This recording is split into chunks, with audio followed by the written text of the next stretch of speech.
UFC trying to get into the Hispanic market, and you being of Hispanic descent, have you talked to them, or have they talked to you about fighting in Mexico or anywhere in Latin America or South America to try to take advantage of your descent? Yeah, I mean, I would love to fight in Venezuela. I mean, I got a lot of family down there. It'd be awesome if they could actually watch me live. But it's up to the UFC, and one of my favorite places to fight.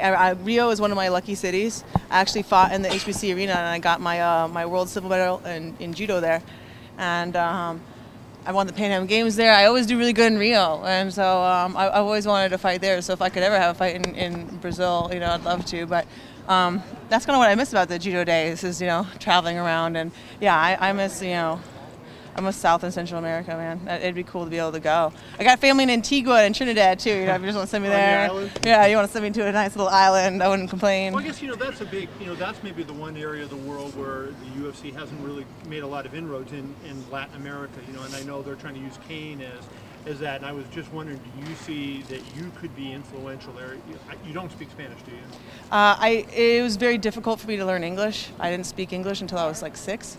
So everybody else in my family, speaks Spanish. My sister Maria was actually a journalist in Costa Rica and writes fluently in Spanish. And my mom's fluent, and I had so many problems early on that they focused just on English with me.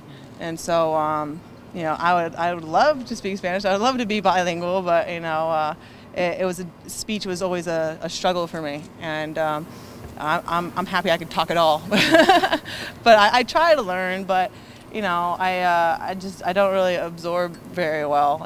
These guys have been speaking Armenian around me forever. I don't know like 3 words, and I try.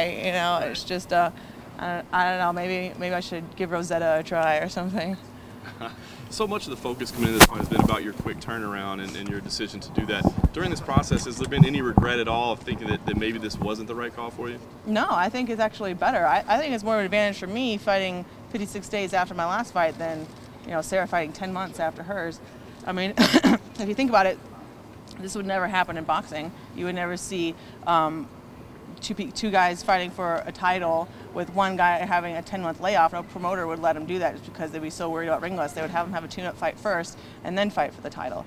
And so I think it's more of a problem that she has not fought in so long than I fought so recently. Because I've looked at me and my coach have looked at all my past performances, and I always had my best showings when there was a shorter turnaround. Right. And I'm used to doing that in judo too. I would do the Europe tour, and I would have a World Cup 4 weekends in a row. Right. And the funny thing is, I always did the best in the last one.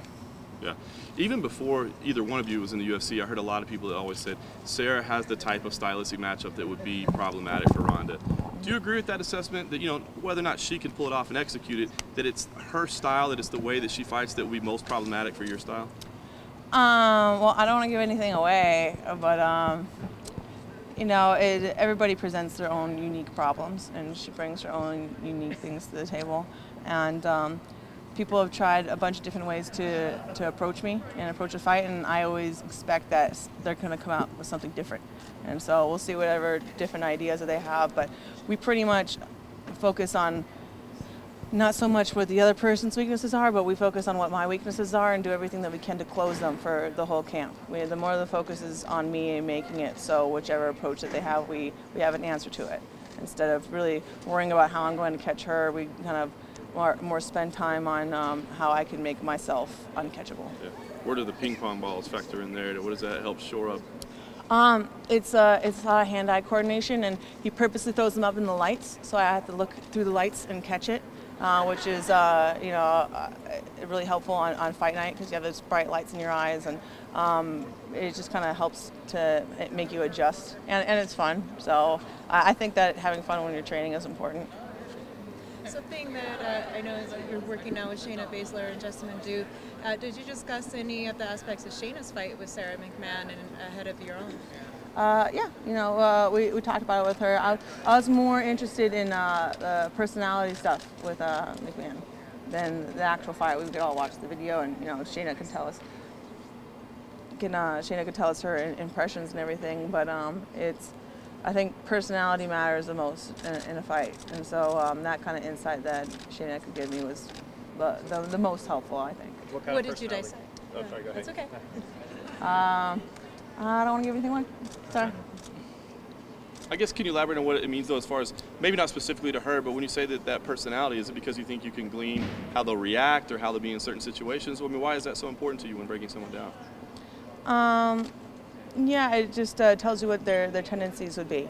You know, Sara is, you know, on paper she's an amazing athlete, and athletically you could say that we're very close to equals, and that's why people are, you know, so excited about this fight. But I think that I'm more of a fighter than she is. I can tell that this title is not as important it is to her as it is to me. You know, she has a kid at home, and she has to go home to that kid. And I can afford to be selfish where she can't. I'm willing to die in there, and she can't. As far as all these projects that you have coming up, I understand that Warner Brothers has a character that they're creating for you called Athena Project, something like the Bourne movies. When do you expect to start doing those up? It wasn't created for me. It's actually a book by best-selling author Brad Thor. And it doesn't have a writer yet, so it hasn't been put into a screenplay. They're buying the story in the book. And so that's, since it's such a work in progress, it's really far ahead. You know, it's going to be really long down the line. So I'm definitely going to fight a few more times before that project actually really gets started. And where do you see maybe Kat Zingano coming into that picture, being that she was supposed to be the one that you were going to fight with the tough finale? So have you heard anything about her progress, and are you expecting maybe to face her soon? Yeah, I mean, I'm cool with Kat, and I think she's an awesome chick, and I really think that she does deserve to fight for the title. And you know, I've talked to her before and said, you know, we someday are going to have the title fight that you deserve. You know, just get better, get 100%. I want you the best ever. I don't want to, you know, win when you're not 100% yet. I want us to be able to fight each other at our best and leave no doubt. And so when she feels like that time has come, I'm ready and waiting for her. I just got to beat Sara first, so I'm still here. Ronda, are you at all motivated by records? Like John Jones talked about how motivated he was to beat Tito Ortiz's record. Mm-hmm. You know, every fight you win is another record to the women's thing. Do you have in your mind, I want to set a standard that, you know, years from now people are going to say, I want to beat Ronda Rousey's record, that it would be difficult to beat in terms of title defenses? I mean, I keep trying to top myself. Pretty much. I mean, like, it's hard to keep being creative and think of what can I do that's crazier than the last thing. And that's why I'm so excited about this fight with Sara, because, you know, she is, it's an amazing matchup. You know, two undefeated Olympic medalists fighting for a title. And I don't know, I have to get creative to create new records, you know, and I think that this is a record. Because I think I'm tying Matt Hughes with the fastest title fight turnaround in history. It was 56 days, and he actually lost his second one. And so I'm going to be the first one to win 2 title fights back-to-back. There you go, record. Speaking of first round, this is the first time 2 Olympic medalists have met inside the cage. It wasn't guys, it was you guys, it was the ladies. 10 years from now, it's looking like this could be the norm, that this is going to be the shift that's going to happen. You're going to see more of that. That said, how much does it mean to you to be the first to do this and to set that mark? It'll mean a lot more to me after I win. You know, I don't really sit and bask and I'm like, oh, what a great piece of history I accomplished today. Like, I don't really do that until I'm sitting down in my hotel room eating buffalo wings and I look at my friends and I was like, that was pretty cool, wasn't it? Like, that's more my celebration. So, yeah, ask me the day after the fight, and I'll share some wings and let you know. I might not share. You have every intention for especially if you're a ranch guy. I'm a honey mustard guy. What? Yeah. No, chunky blue cheese, sorry. Got a lot. Do you have every intention for fighting for years to come, or is it just one fight at a time, 1 year? It's one fight at a time, I play by ear. I mean, I had no idea if you asked me 2 years ago what I'd be doing today, I would have no clue. I wouldn't see a lot of this stuff coming, so, you know, man's plans are proof that God has a sense of humor. So the more far in the future I plan, the more vague my plans are, so then, you know, it's more likely that they're not going to be off. Yeah. Well, you know, they do always say it's easier to become a champion than it is to stay a champion. I mean, when you have, you know, lucrative movie deals and things like that on the table, does it, like, kind of cut into your motivation a little bit to go to the gym and to put in the hard work that you have to be to compete at this level? No, because there would be no movies or anything like that if it wasn't for me fighting. No one would care if I wasn't doing well as a fighter. And there's, quite a few UFC champions, and there's quite a few action stars, and there's no boths. And I want to be the first one to do that. And a lot of people doubt me. They say it's impossible, and those are the things that really motivate me, is the doubt. Well, people who were doubting you were some of the people when Rashad Evans got hurt saying this pay-per-view is going to be shit. Nobody's going to buy the pay-per-view because, Rashad's off the card and that type of thing. So it's like almost a personal challenge to you. And when Dana made a comment last week that he thought you were the biggest star in the UFC and maybe in the company's history, that created a social media uproar. What's your reaction? Do you get competitive on that? Does that bother you when you hear that kind of thing come out? I get concerned. I do have my concerns about this pay-per-view. It's a really quick turnaround, so I really haven't given people a chance to miss me. And it's after 2 huge pay-per-views, the Super Bowl card and the New Year's card, and and when I'm the headliner, all the pressure really does fall on me to deliver. And I've had so many fights and so much movies and all this stuff. It wasn't the best of my fight camp to do as much press as I did as the Carmouche fight. I really had to cut it down. And I do worry about these things, but it's like the number one issue in front of me is the fight. The pay-per-view second, and I have to do what's best for the fight and what's best for me to win. And so, I've talked to Dana about, whatever concerns that I do have, and he says, look, it's my job to sell pay-per-view. Just worry about winning this fight. And I wonder along those lines, I see a lot of similarities between you and Floyd Mayweather in that you're both great fighters and you're both great salesmen, and you get people interested. I wonder, have you ever talked to Floyd, or have you studied him at all and tried to take, any technique that he's used to try to promote yourself? My coach definitely cites Floyd Mayweather all the time, and he really does believe that he's the best boxer out there right now, and I agree with him. And I was actually kind of sad before that he was so against MMA, but now he's managing MMA fighters, so I'm like, yay! Yeah, so he is someone that I aspire to be very much like in a business sense, and it's just I can try and take whatever lessons that I can, and my coach definitely tries to throw some stylistic things my way that he also learns from him. We're not going to see a shoulder roll out of you, are we? Actually, right before the Julia Budd fight, I had a grade 2 to 3 separation of my AC joint in my shoulder, like a couple weeks before I got that, and I had to drop my arm for the whole camp. And so we actually were trying to copy a lot of the Floyd stuff because I could not lift my arm. And sometimes I could go more in depth into it, but I don't want to give anything away about how it really links to MMA and grappling and how it's actually really awesome. Maybe after the fight I'll tell you. How serious are you about the acting side? we know you're in action movies, but do you ever think about getting more serious about it? I don't know if we're going to see you at the Actors Studio or not. But. I actually, one of the first times that I met with Stallone, he was telling me that it's one thing to be an actor, and it's another thing it's one thing to aspire to be an actor, and it's one thing to aspire to be a star. And if you're aspiring to be an actor, you could be someone's amazing, masterful actor, like Philip Seymour Hoffman was. He's amazing, but he always give you a different look with every single character that he had. But then you have people like Al Pacino, who is Al Pacino as the gangster, Al Pacino as the cop, Al Pacino as the surgeon, and he played himself in every situation. And he said that he told me that what really gives people that star factor is everyone wants to see you. They want to see you in these different roles. And so I'm just, I'm not trying to be the next Meryl Streep or anything like that. That takes a lifetime of work, and I'm starting behind. And so I'm just trying very hard to be myself in every situation, in really high pressure situations. And I try to be myself when I'm out there fighting. I'm a fighter first. These are all lessons that I took from fighting. And if they can transfer over and I could just be myself in other high pressure situations, like when there's a bunch of people pointed at me, like kind of right now, and I have to act normal, that's the best I can do, and that's what I'm really aiming for. Win or lose with this fight, how long do you intend to take off in between, in the interim? You probably not want to get back right away like you did with this fight.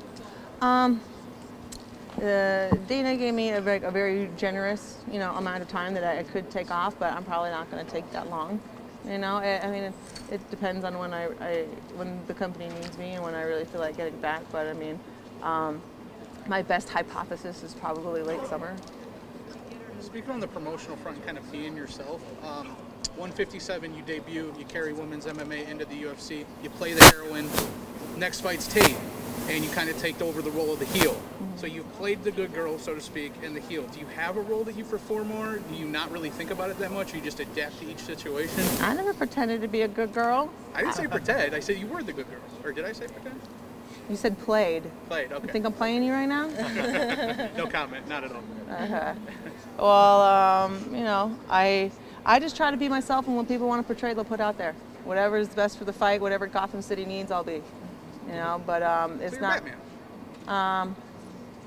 Yeah, I'm Batman, and you know, everyone else is Scarface. When he really was the mayor, not Two-Face. Two-Face. I did it again. See, I said Scarface once in an interview. And I was like, oh my god, I was just talking about Al Pacino 2 seconds ago. That's why it leaked over. And I literally walked into the house the other day, and I was like, God damn it, Shayna! I called Two-Face Scarface. I'm the biggest idiot. Can you tell us about the Four Horsemen? Thank you for watching out. Tell us about the Four Horsemen. What about them? They're 4 horsemen or 4 horsewomen? The women. They're over there. That's Arn Anderson, there's Ollie Anderson, Tully's in here, and I'm Ric Flair. I'm sorry, but It's our best. Woo! Are you trying to feed me lines? Yeah. No. What's up? Ron, previously you sort of acknowledged that the movies and all these other things that come, these other opportunities are mainly due to fighting. That said, do you feel like there's more at stake each time you come out and fight now? Yeah, the stakes are always higher. And that's the situations that I always do the best in. You know, I started judo at the very beginning with the intent that I was going to win the Olympics at it, and I was groomed from the very beginning to perform the best in high pressure situations. You know, I didn't want to be a dojo fighter. You know, the guy that was really good in the gym and then or did really beat good people at tournaments that didn't matter, but when it really counted, they folded. I was always brought up to be the opposite, and so I purposely stack things against my favor to make the stakes higher. Like the last fight, I purposely did the 2 movies right before to make it harder. I mean, how else could I get people to doubt me that I was going to beat Nisha and Hardy Peter before? I had to stack the odds against me in a certain way.